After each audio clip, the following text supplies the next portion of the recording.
Welcome to Rev Up Your Potential with Hilda Gann, the podcast where entrepreneurs, business leaders, and HR professionals share tips, strategies, and trends in their area of expertise. They also talk about their successes and struggles along their career and business journey. If you love to learn through storytelling and find people fascinating, join us. Hilda Gann, welcome to another episode of Rev Up Your Potential. Today, my guest is Craig Colby, the founder and owner of Colbyvision. This is a company that loves taking storytelling to a higher level quality. He's an audio and a visual producer, but he wasn't always that. He's an award-winning TV producer, as well as been a showrunner and a writer, a director.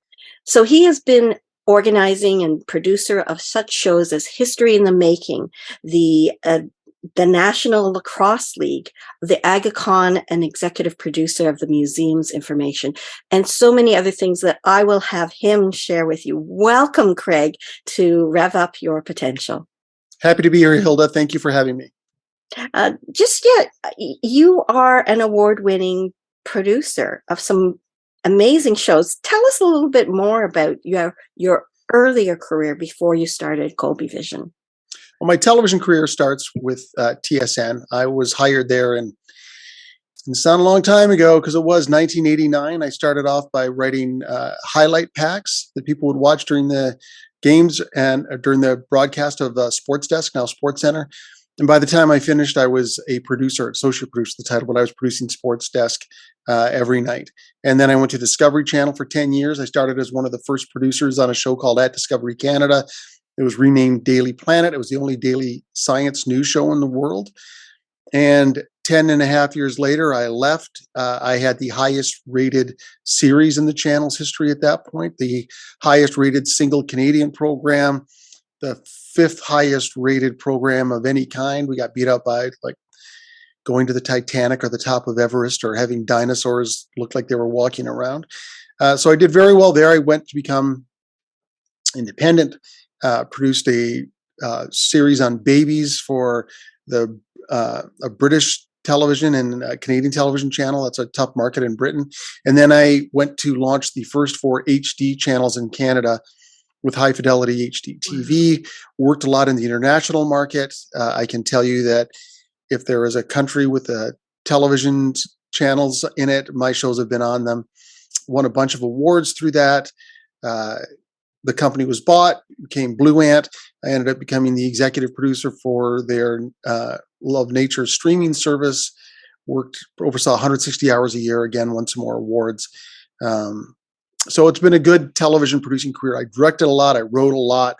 I ran shows, showrunner and series producer, the same thing. So that's been 30 years of working in television, which I've enjoyed incredibly. What were the highlights for you? What did you love most about this career? I love the entertainment industry, and so I think, yeah, I watched Daily Planet. I watched History in the Making, and this was a man. I know this guy. Like, what was the joy for you? I think this is the joy of making something. And then, I'd like to say sharing it with people, but often they just go out into the ether and you never really hear much of a response. But certainly being able to direct and write something that comes out. I've had some incredible adventures through there. I learned how to scuba dive. I was weightless with astronauts, got to meet, athletes that I admired, whose work that I admired. And just the process of making things was great, and building teams was wonderful. So, I could go through individual highlights of programs, but really the highlight of all of it is working with really creative people on great teams and making something that's better than what I could have contributed on my own. Was this something you always wanted to do? Did you evolve into it, or was this something from early days of life? Well, I didn't really know what this job was. I knew I wanted to get in the media because in high school, my best friend and I started doing the announcements. And we didn't just go read, there's a dance this Thursday. We would write little scripts. We were both drama kids.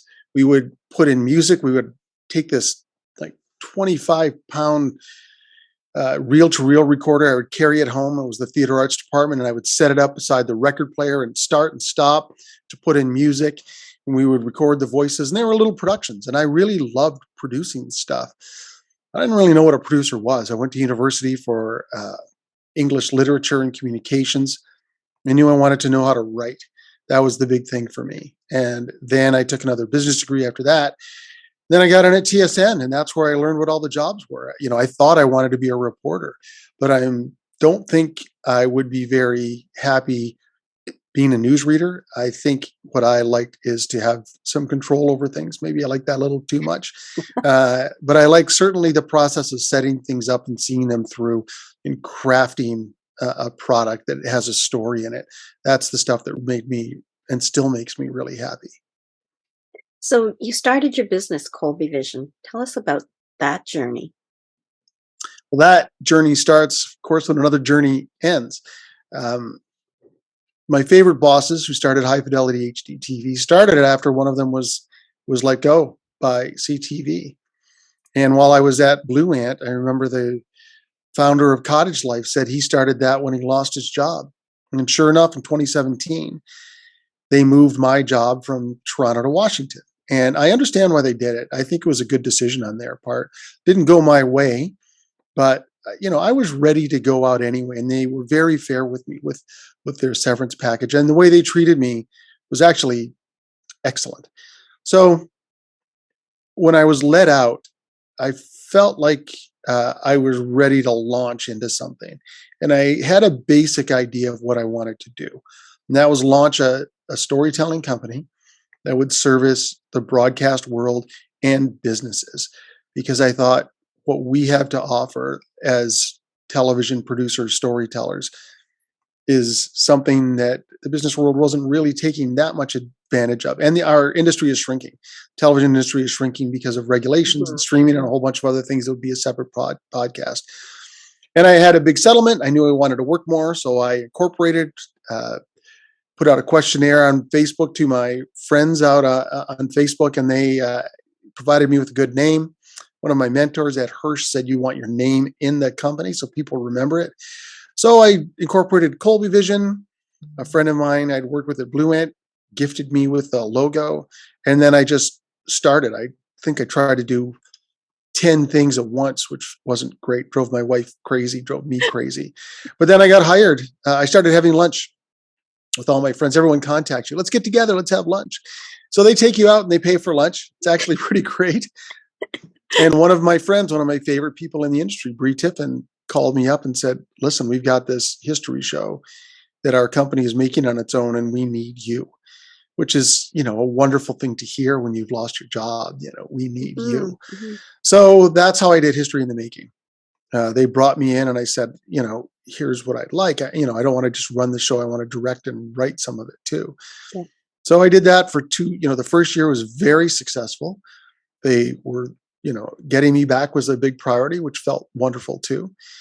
We did 2 seasons, and then I worked on a crime show and did some other freelancing. But the company really took off when the pandemic started. I had just story edited. That's taking something that's already shot and taking it through the suite. Actually, something, was it written? I think I had to write it too. Can't remember. I think I wrote it too. And they were happy with what I'd done. It's some people I used to work with. And I was all set to direct a 2-camera shoot on a luxury cruise ship from Argentina to Portugal, like a 17, 18-day shoot with 5 days off in the middle of the ocean, and then write the show and take it through the suite for Discovery Channel. It was a dream gig. So I'm just smiling thinking of the opportunity for you. Yeah, you're not going to smile much longer because that they offered me that in February of 2020, and you could just see it coming. Then I'd go into the office and say, we're still going, right? We're still going, right? Mm-hmm. And then the ships were canceled, then the show was canceled, and then everybody at Discovery Channel, except for 1 or 2 people, was fired. And that was all going away. And the other place that I had worked at that I produced History in the Making, the division that did factual, they closed it. So my 2 biggest customers were gone. Overnight, just practically. Gone. Yeah, it was a process, but they certainly weren't making anything, and nobody was making anything. And the potential for making something had disappeared. This is a contacts business, as most of them are. Yeah. So the original idea for Colbyvision really needed to be dusted off and put to work. So a lot of things happened. The first was, how am I going to get the attention of business people? How am I going to remind people in the industry that I'm still here? What am I good at? What can I do? So I was looking at some of the, actually a friend of mine said, you could do these little interviews. There's a friend of mine who does interviews once a week on the industry. You could do that. So I looked into the software that does these interviews. They're like little control rooms. And, I've worked in plenty of control rooms, so I know what to do there. So I purchased, a subscription to BeLive, a prescription to StreamYard. And I decided I was going to do two, I called them online interview shows. They're podcasts. Mm-hmm. The first was the Business Heroes. It's much like this show, where I talk to business owners about their journeys. And I wanted people to identify me with telling business stories. The other was Narrative Drive Time, where I talk to storytellers about storytelling. There were two goals for that. One was for people to identify me as a storyteller, and two was for me to steal people's techniques right in front of them, to learn what they learn, and just have them tell them to me because they're happy to be talked to. And I had no idea what the result would be of that. I knew that I was marketing myself. I also knew that it was a type of branding for Colbyvision. I was branding myself in association with these things. I was presenting myself as an on-air person, which is something I actually started as an on-air person in radio in 1988. It didn't last very long. So I started cranking those things out. And I also started writing a blog because I wanted people to know I could write. You can't tell people you can write. You have to show people you can write. And that worked too. People in the industry started conversations with me by saying, well, you're a great writer. That had never happened before.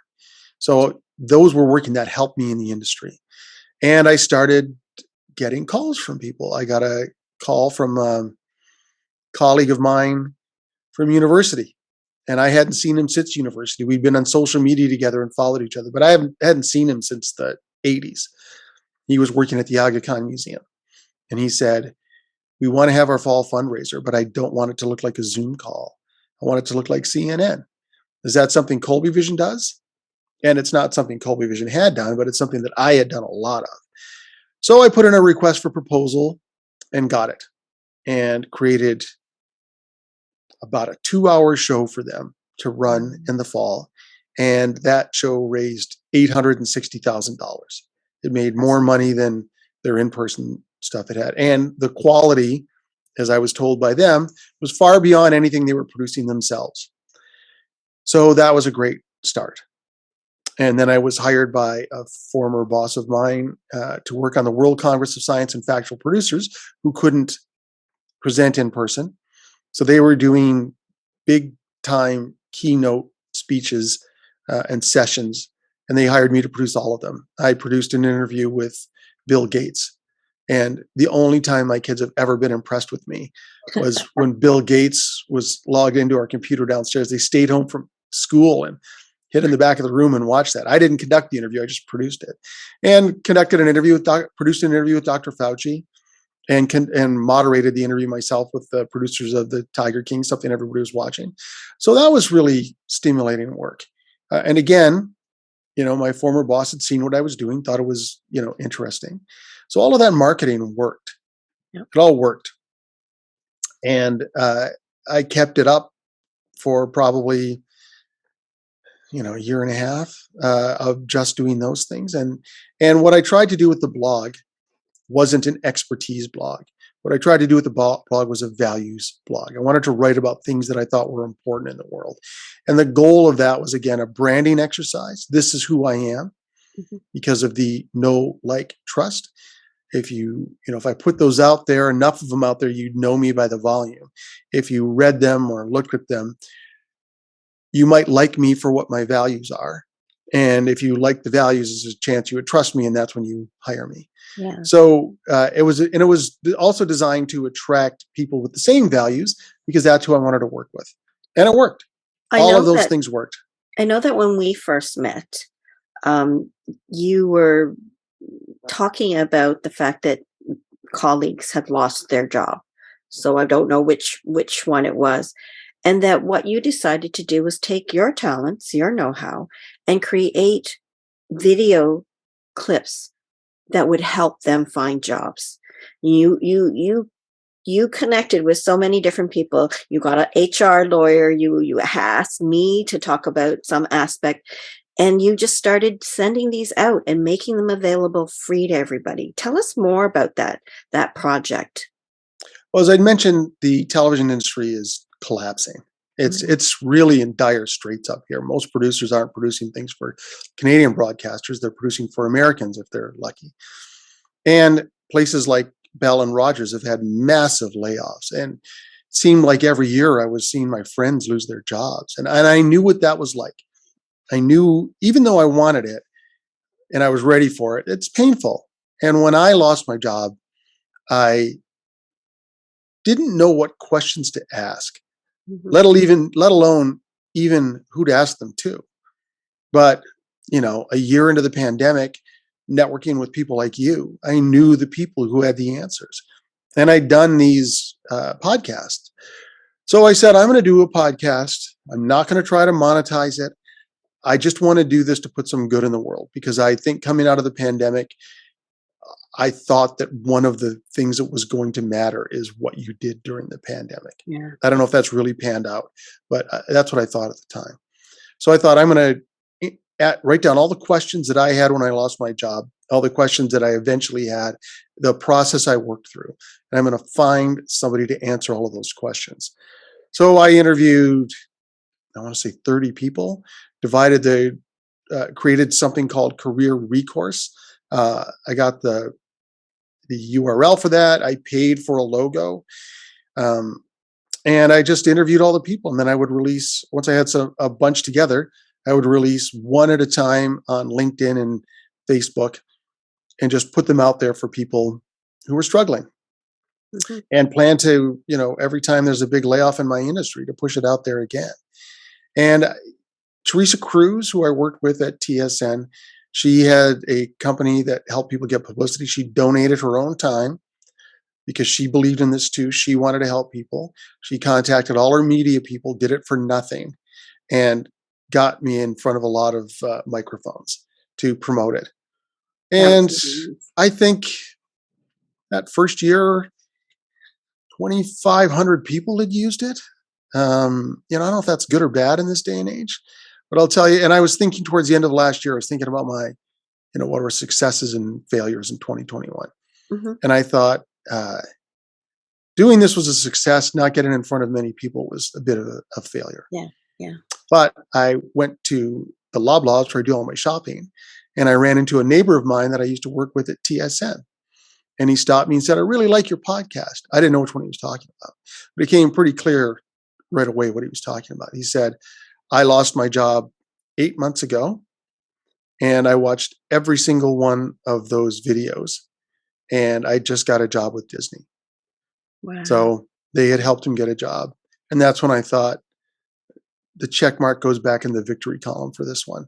Yeah. If you can help your friends, I just wanted to help anybody. If I could help a friend, I know his wife met his daughter, that's the big thing. And that's still out there. That will always be out there. You search for Career ReCourse, you'll find it. That's always going to be available to people. I will never have any type of advertising on that.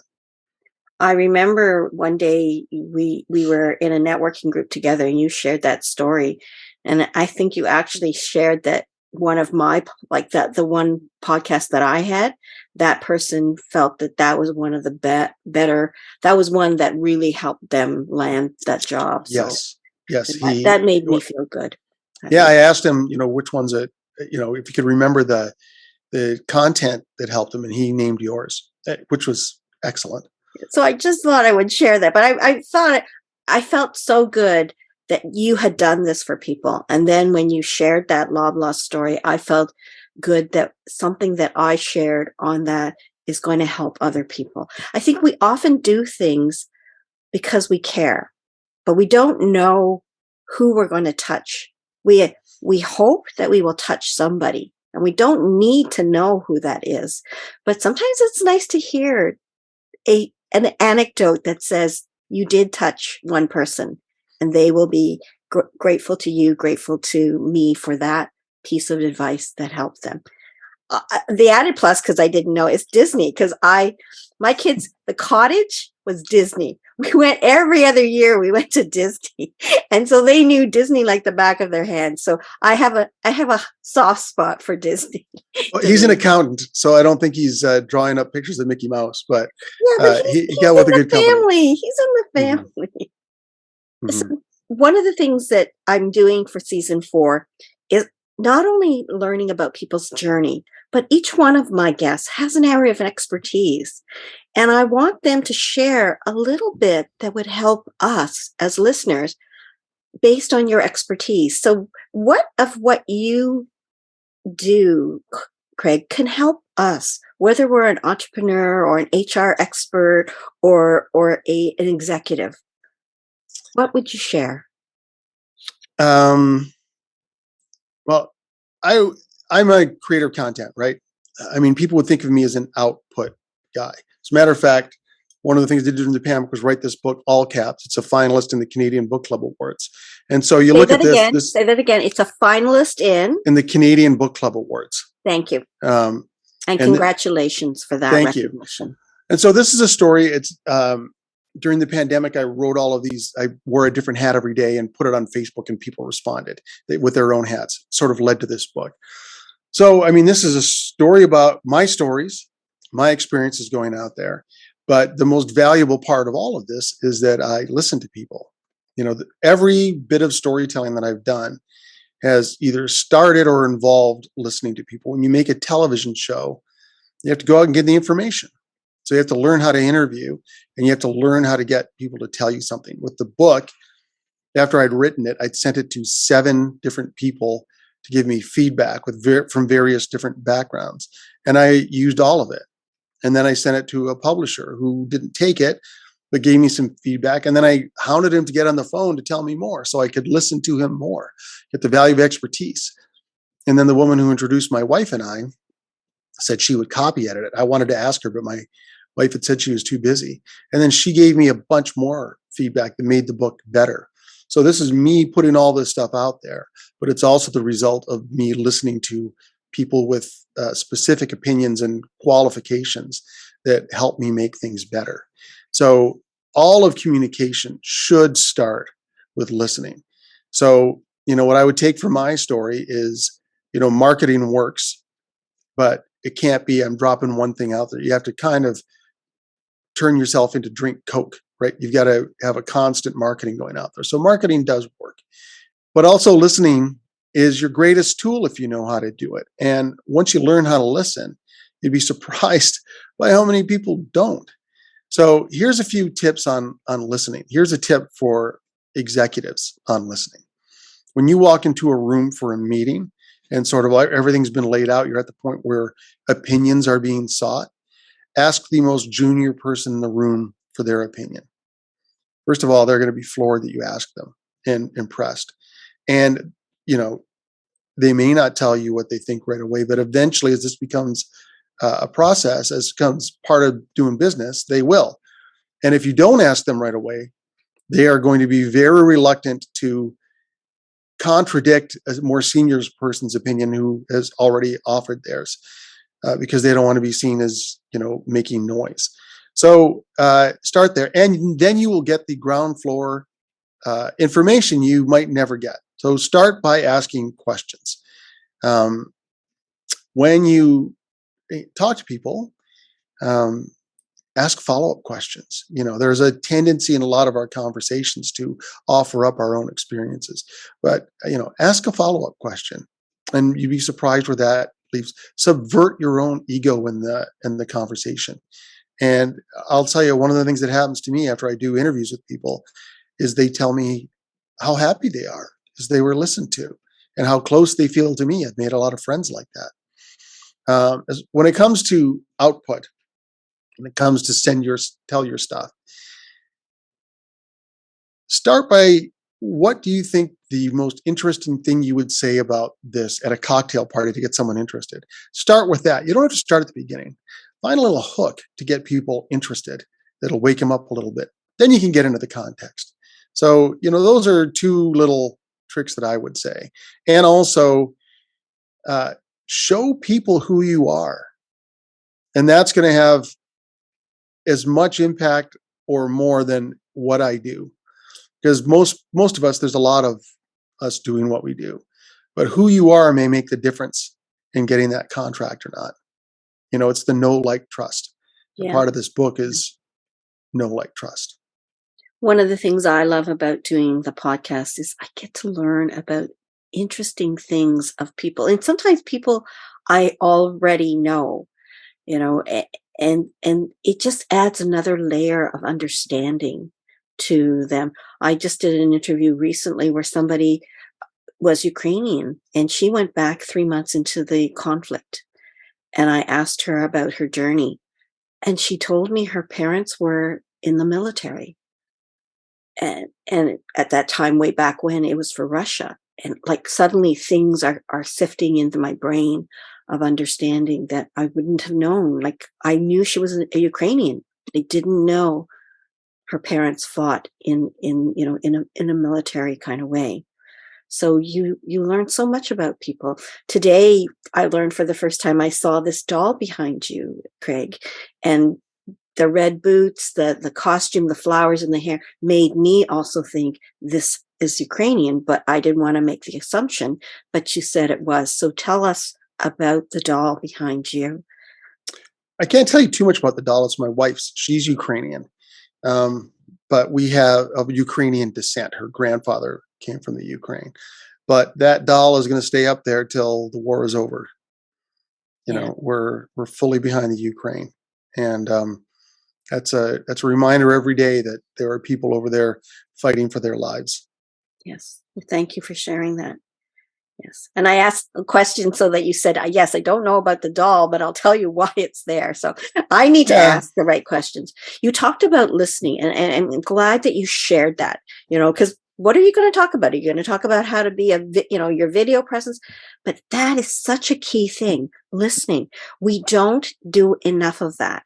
We teach people to be confident in talking, but we don't teach people how to listen. So your tips and strategies were really important. One of the things that I love to do is I love to help people get confident with those difficult conversations, awkward conversations, which, they like to bury their head in the sand and not talk about it. But I start with a place of neutrality. You ask a question, but you make it neutral. You don't put a judgment to it. And then the second point is listen. And listen some more. And when you think you have listened enough, you just listen some more. In other words, don't say anything or ask an inviting question that begs for more information, and stop formulating that, oh yeah, I had that happen to me once before. I can hardly wait to tell you. No, just listen and hear what they're saying. And I appreciate today hearing you say, you're a producer. You are creating something for us as viewers to see. And in order for you to let us see the world that you're showing, you do have to find out. And how better way to find out but by listening and hearing and visualizing and then sharing that beautiful high quality story with us. So well, I will correct you on one thing there. Somebody does teach you how to do that, and that somebody is me. When we started at High Fidelity HD TV and we had to hire a lot of junior level people, I hired smart, talented people who may not have the experience, and then I created training programs for them on interviewing and on writing. And I have been offering that interviewing seminar, and it goes back to not just the question you asked, the way you set somebody up for that starts much, much earlier to get someone to talk to you. And it is things like taking out all the trigger words. mm-hmm. If you're having a conflict with someone, if you want to resolve that conflict, if you want to calm things down, everything you say, take out every trigger word. Everything they're going to have a bad reaction to, take it out. And then ask an open-ended question, because then it puts it to them. Yeah. And that gives them control. And that control makes them less angry. So there are a lot of applications for that. That's going to be a book coming out someday. So is that on your website right now? Or how If how people does go to someone my get a hold of it? Yeah, if they go to the services section on my website, you'll find that. Okay. And Okay. my website is colbyvision.net. You can find ways to contact me. Services are there. How to get my book. All of those things. A list of the things that I've done. So, uh, yeah, if that's something that interests you in your business, yeah, I can train your people, and you'll be surprised at what a difference it'll make. Yeah, I mean, it's such a valuable thing, and it was never taught in school, really. And so, thank you for correcting me on it. And again, I learned something new about you today. And I think that's such a valuable thing because people do not listen enough, and they listen to respond oftentimes. And that's not listening. That's not really, really, truly listening. There are Truly. different flavors of non-listeners that I described at the beginning of it. And what kind of conversationalist are you?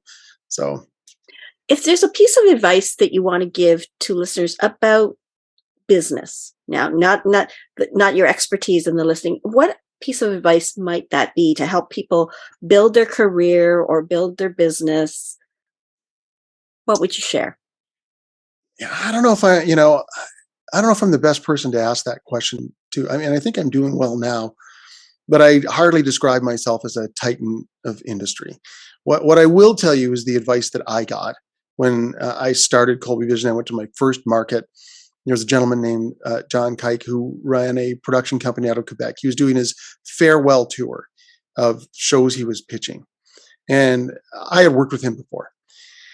So I asked him, I'm just getting started with my company and you're retiring. What advice do you have for me? And he said, don't make plans. I mean, do the thing you want to do next, but see what happens and follow that. And that has been really good for me because there are things that I've set out to do that I'm not actually doing, but they've led to things that I am doing and I'm enjoying.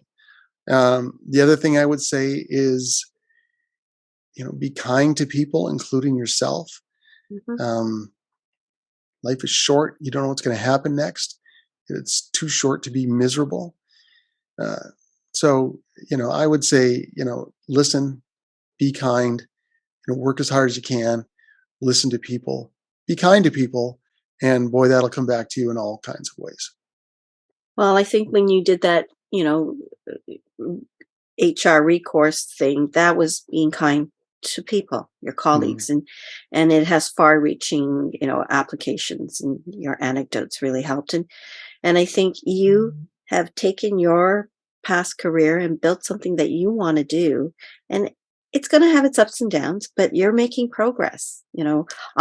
I'm coming up to my 6th year next year in my business, and I have much more clarity on what I want to do now than I did when I first started. I'm aware of what I love to do, what I'm really good at, and I'm passionate about, and I'm clear in describing what that is. So it's a journey. It's a journey of discovery of what you do best. And so, yeah, I didn't expect the Titans version of. I wanted your personal journey so that we can all, like, we're all not Titans. We're all Mhm. growing, and every comment that we learn from others gives us that, yes, that sounds good, or no, don't like that. So we're learning. And this podcast is really to help people who love to learn through storytelling, because all of us are unique in our own ways. And sometimes the struggles and successes we've had are parallel to others. And so we have life lessons that we learn, or we validate that I'm not alone. This happened to other people. So, I did okay. I survived that.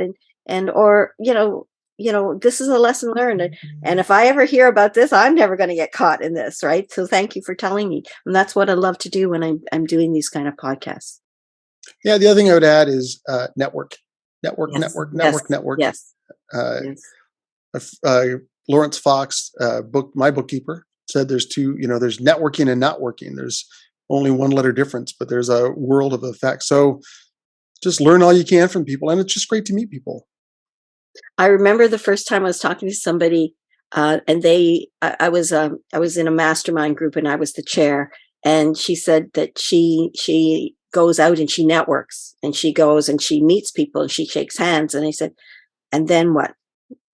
What? What do you mean? Then what? I said, well, do you talk to them about what you do?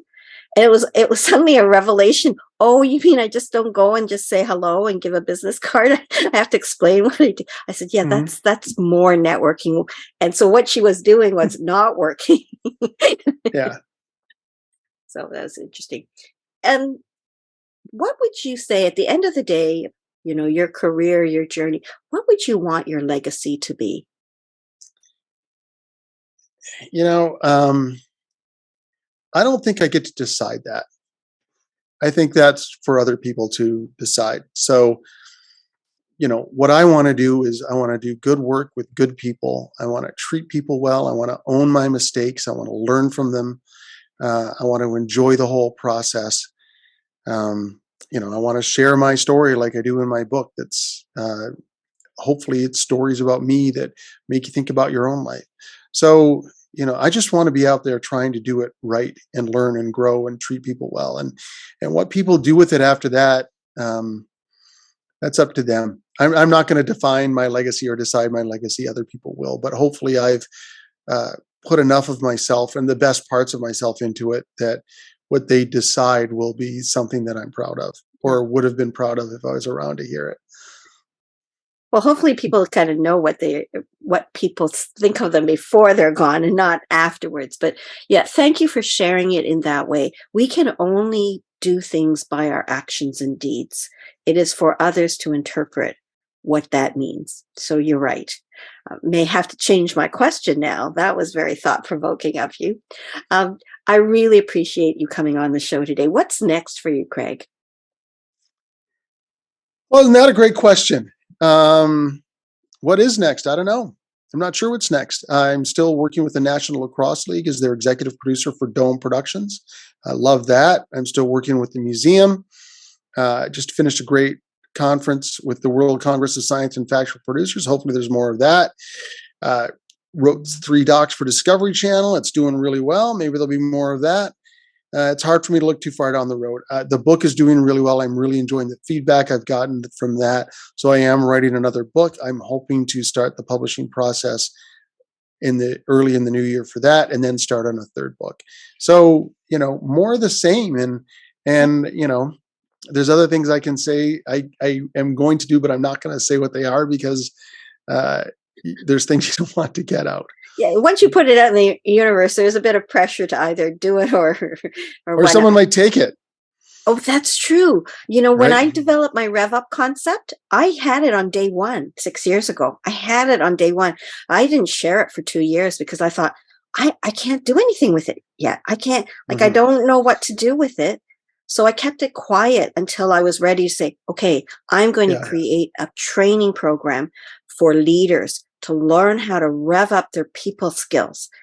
So then I launched the concept. I told people what Right. is Rev Up, but I kept it so tight to my lips for 2 years because thought it was so good. I didn't want anyone to take it away from me.